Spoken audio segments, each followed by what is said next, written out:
Imagine being the most mocked kid in your class. Foreign accent, strange name, too short, too poor. The other boys called you an outsider, a nobody. Now imagine that same kid growing up to conquer most of the known world, rewrite the laws of an entire civilization, and make kings tremble at the sound of his name. That is not a fairy tale. That is the true story of Napoleon Bonaparte. And today, we are going inside the origin of the most extraordinary rise to power in all of human history. Stay with me, because this story is going to completely change how you think about ambition, failure, and what it actually takes to reshape the world. Welcome back to the channel. If you are new here, we dive deep into the lives of the people who changed history. Not just the highlight reel, but the struggle, the obsession, and the raw human drive behind the greatness. Today, we are talking about Napoleon. Not the emperor, not the general, not the legend. Today, we go back to the beginning, the island, the classroom, the battlefield promotions, the revolution, and we trace every single step of his climb from total obscurity to the most powerful man on earth. Let us start at the very beginning. On August 15, 1769, on the small Mediterranean island of Corsica, a boy was born into a family of minor Italian nobility. His name was Napoleon Bonaparte. The timing of his birth was almost cruelly ironic. Just 1 year earlier, France had purchased Corsica from the Republic of Genoa, meaning Napoleon was technically French by a margin of 12 months. His father, Carlo, was a lawyer who eventually secured the family a place in the French nobility, which opened a critical door access to French military schools on scholarship. At 9 years old, Napoleon left Corsica and arrived in France. He could barely speak French. His accent was thick, his manners were foreign, and his fellow students wasted no time making him feel like an alien.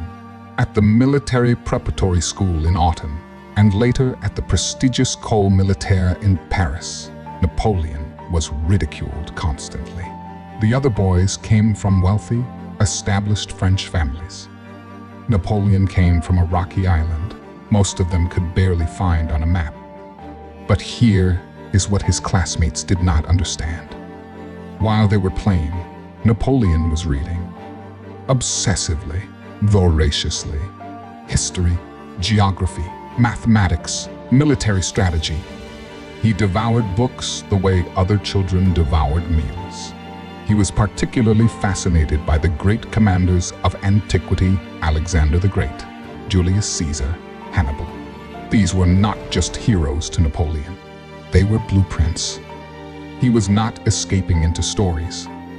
He was studying them. His academic performance at the École Militaire was remarkable. He completed a 2-year artillery course in a single year.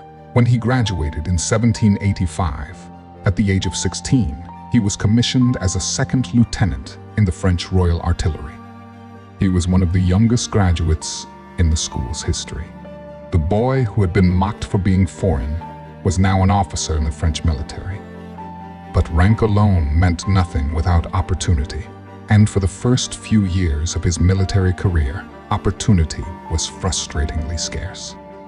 Napoleon spent long stretches on garrison duty, bored, underpaid, and restless. He returned to Corsica multiple times during this period, getting drawn into local politics and independence movements on the island. For a brief window, Napoleon actually dreamed of a future tied to Corsican nationalism rather than French ambition. He admired Pasquale Paoli, the Corsican independence leader, and saw himself playing a role in his island's destiny. But that chapter closed violently. Napoleon's family found themselves on the wrong side of the political tensions in Corsica, and in 1793, they were forced to flee to mainland France permanently. Napoleon's Corsican dream died on that boat crossing to the continent. And something shifted in him. From that moment forward, his ambitions became entirely French and entirely boundless. Now, here's where the story accelerates, because the world was about to explode. The French Revolution had been tearing France apart since 1789.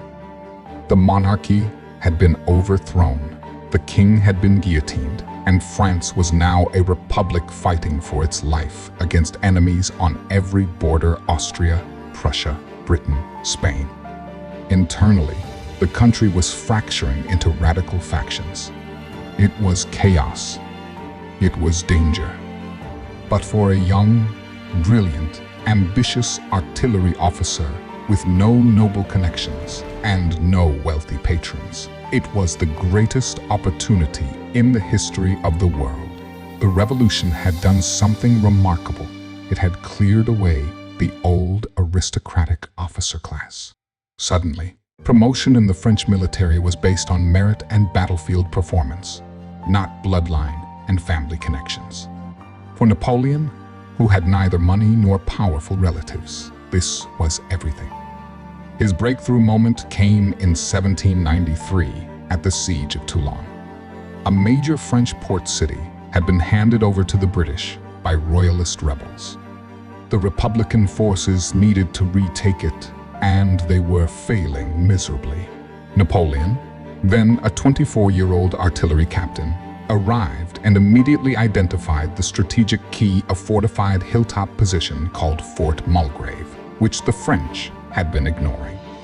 He argued, pushed, and eventually convinced his commanders to concentrate artillery fire on that position. The plan worked. Toulon fell. The British were driven out. Napoleon was promoted to brigadier general on the spot. He was 24 years old. Think about that for a second.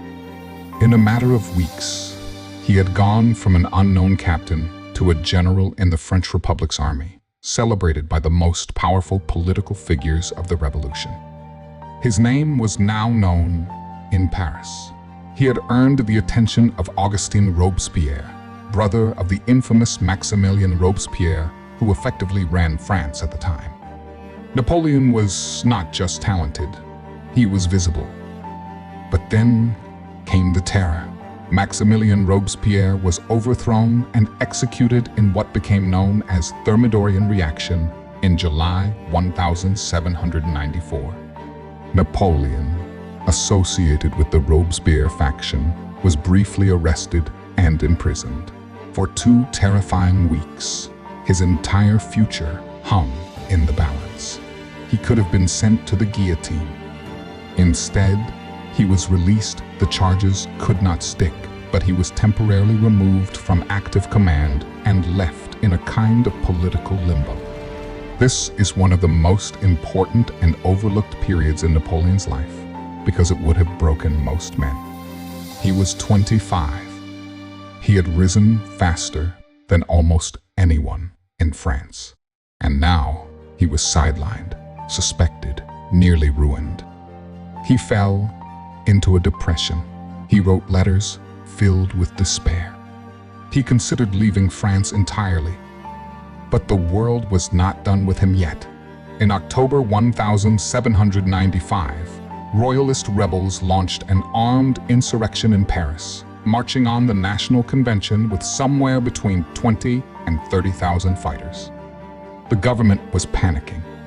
A politician named Paul Barras remembered the young general who had saved Toulon. He called Napoleon in and gave him command of the defense of Paris. What happened next took less than an hour. Napoleon positioned artillery around the Church of St. Roch, and when the royalist mob advanced, he gave the order. What he later coldly described as a whiff of grape shot tore through the insurgents. The rebellion collapsed. Paris was saved. The French Republic survived. By nightfall, Napoleon Bonaparte was the most celebrated military commander in France. Within months, he was given command of the Army of Italy, a ragged, starving, demoralized force tasked with fighting Austria in the Italian peninsula. The other generals doubted him. His troops barely respected him. He was young, unknown to them, and physically unimposing. On the very first day, he assembled his officers and delivered a speech so electric, so viscerally compelling that it became legendary. He told them that he was going to lead them into the most fertile plains in the world. He promised them glory, riches, and honor. He told them that he needed only their courage. Then he went out and delivered on every single word.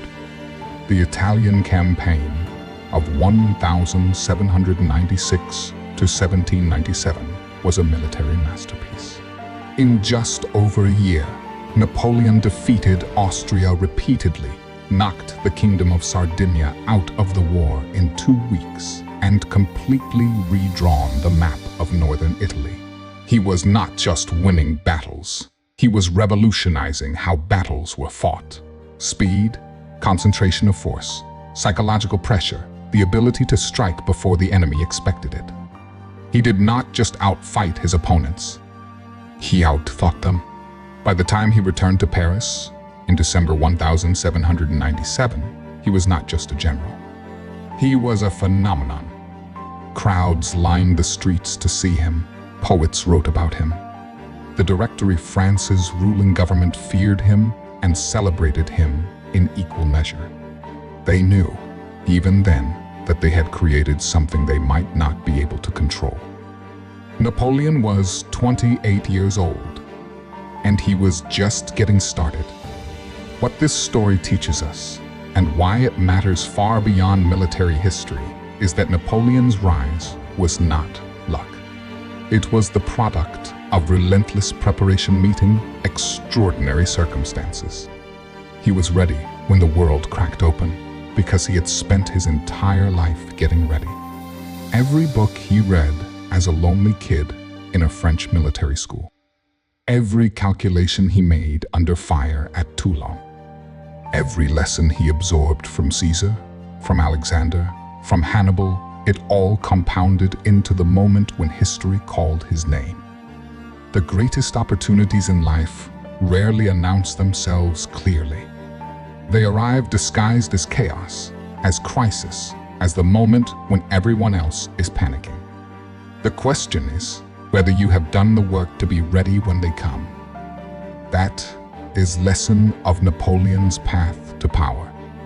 If you want to go deeper on Napoleon, the Egyptian campaign, the consulate, the coronation, the wars that followed, hit subscribe and turn on notifications because that content is coming. And if you found value in today's video, drop a comment below and tell me what surprised you most about Napoleon's early life. I read every single one. Until next time, keep studying the greats. Because the best way to think bigger is to see how far others have actually gone.